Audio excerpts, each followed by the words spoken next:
नमस्कार, आप देख रहे हैं डॉक्टर साहिब और मैं हूं आपके साथ श्रुति।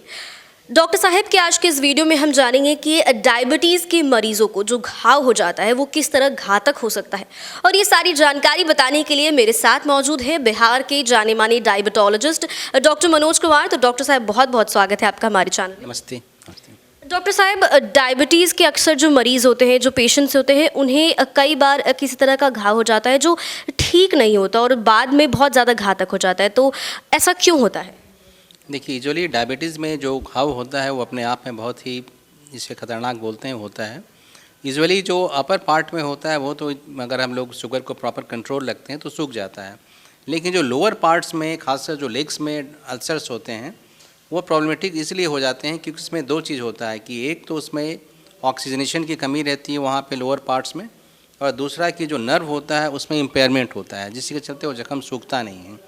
उस कंडीशन में यूजुअली देखते हैं हम लोग कि जो जख्म होता है वो 40% पॉपुलेशन का, जिसे वो डायबिटिक फुट कहते हैं, उसमें पैर का या उंगली को एम्प्यूट करना पड़ता है, काट के हटा देना पड़ता है। अगर इसको हम लोग प्रॉपर्ली केयर करें, अपने शुगर को प्रॉपर कंट्रोल रखते हैं और डॉक्टर से मिलकर के उसको सलाह लेते हैं और अच्छा एंटीबायोटिक्स, उसके खास एंटीबायोटिक्स होते हैं, उसको यूज़ करते हैं, तो काफ़ी हद तक डायबिटिक फुट जो है वो रिकवर हो जाता है। इसमें स्पेशली हम लोग ओरल टैबलेट को बंद करके और इंसुलिन देते हैं, क्योंकि इंसुलिन का अपना एक एनाबॉलिक इफेक्ट होता है जो कि उसकी हीलिंग प्रोसेस में मदद करता है। तो इसीलिए लोग ये अक्सर पूछते हैं कि मेरा शुगर कंट्रोल्ड है, जख्म है, फिर भी आप इंसुलिन क्यों लिख रहे हैं?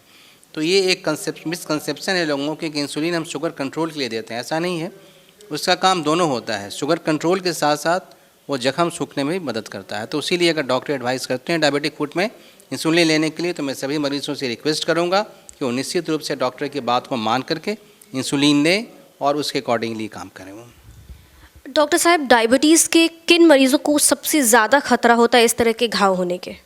यूजुअली वैसे पेशेंट जिनका शुगर काफ़ी हाई लेवल पे रहता हो उसमें होता है। दूसरा कि वैसे पेशेंट जिनके पैरों में सूनापन काफ़ी आ जाता है, जो कि मैंने पहले बोला जिससे डायबिटिक न्यूरोपैथी जिसको बोलते हैं, उसके चलते होता है। तो उसमें हर पेशेंट्स, जितने भी डायबिटिक पेशेंट हैं, हम ये बोलते हैं, रिक्वेस्ट करते हैं कि जब भी वो नहाते हैं डेली अपने पैर को अच्छे से साफ़ करें, साबुन से साफ़ करें और अपने पैरों को अच्छे से एग्ज़ामिन करें, देखें कि कहीं पैर में रगड़ तो नहीं आ रही है, पैर कहीं छिल तो नहीं रहा है। अगर कोई हम शूज़ पहन रहे हैं उसके चलते पैर तो नहीं कट रहा है, या हम शूज़ भी पहनते हैं या चप्पल ही पहनते हैं, देखेंगे कि पैरों के नीचे कॉर्न बन जाते हैं, तो उसको भी ध्यान देना है कि अगर कॉर्न बनता है तो डॉक्टर से मिलें तुरंत कि ऐसा ऐसा हो रहा है और उसके अकॉर्डिंगली वो ध्यान दें, क्योंकि ऐसे पेशेंट में डायबिटिक फुट होने का संभावना बहुत ज़्यादा होता है।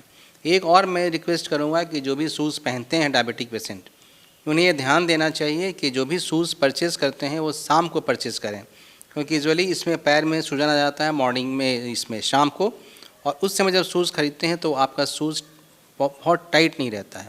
अगर आप टाइट पहनेंगे शूज़ और ख़ासकर जो नैरो जो टिप होता है वो पहनेंगे तो उसमें डायबिटिक फुट होने की संभावना ज़्यादा होती है।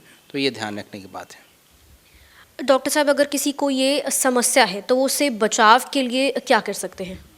उसके लिए डॉक्टर से मिलें, और ख़ासकर जो इसमें हम लोग देखते हैं कि प्रोटेनिस्ट होते हैं, जहाँ पर कि पैरों का टेस्ट होता है, हम लोग उसको पैर का स्कैन करते हैं, उसका बायोथियोमेट्री से उसका सेंसेशन चेक करते हैं और उसके अकॉर्डिंगली उनको शूज़ बनाने के लिए हम लोग एडवाइस करते हैं कि उसके हिसाब से वो शूज़ पहने। तब जा कर के जो उसका जो प्रेशर होता है पैर का वो यूनिफॉर्म होता है, हर जगह यूनिफॉर्म पड़ेगा, तो उनको कॉर्न भी नहीं होंगे और जो यूजुअली जो रगड़ खाता है पैर उससे बचते हैं।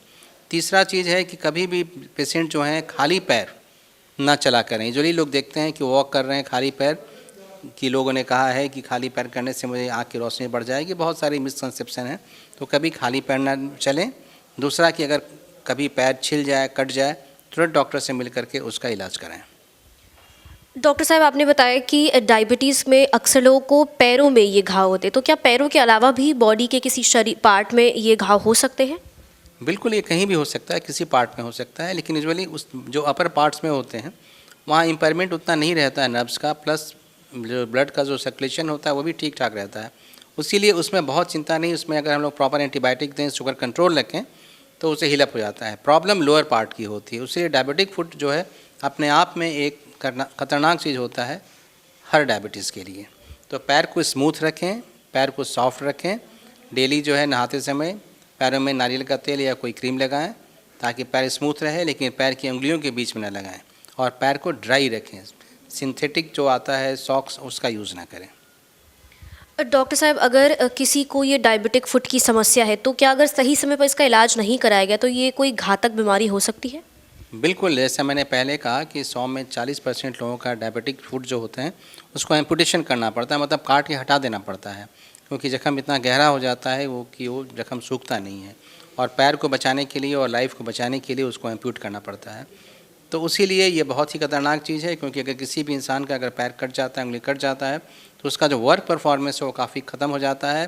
प्लस इसमें रेकरेंस होता है, ऐसा नहीं कि अगर एक बार हो गया एम्प्यूट कर दिए तो दोबारा नहीं होगा, क्योंकि वो जो पैथोलॉजी है उसके पैर में सूनेपन होने का, ब्लड सर्कुलेशन कम होने का, वो तो परसिस्ट कर रहा है, तो नेक्स्ट टाइम फिर होगा वो। तो ये ध्यान देना है कि जो परमानेंट उसका कारण है उसको देखते हुए उसके अकॉर्डिंगली जो शूज़ पहनना हो, जो एक्टिविटीज़ करना हो, जो ड्रग्स लेना हो, उसके हिसाब से करना चाहिए। तो उम्मीद करती हूँ डॉक्टर साहिब ने जो सारी जानकारी बताई है डायबिटीज़ के घाव को लेकर, आपने उन्हें ठीक से सुना और समझा होगा। अगर आप इस वीडियो को फेसबुक पर देख रहे हैं तो पेज को लाइक करें, यूट्यूब पर देख रहे हैं तो चैनल को सब्सक्राइब करें। आप डॉक्टर साहब के क्या सवाल है हमें कमेंट करें या मेल बॉक्स के माध्यम से आप बता सकते हैं। वीडियो देखने के लिए आपका शुक्रिया।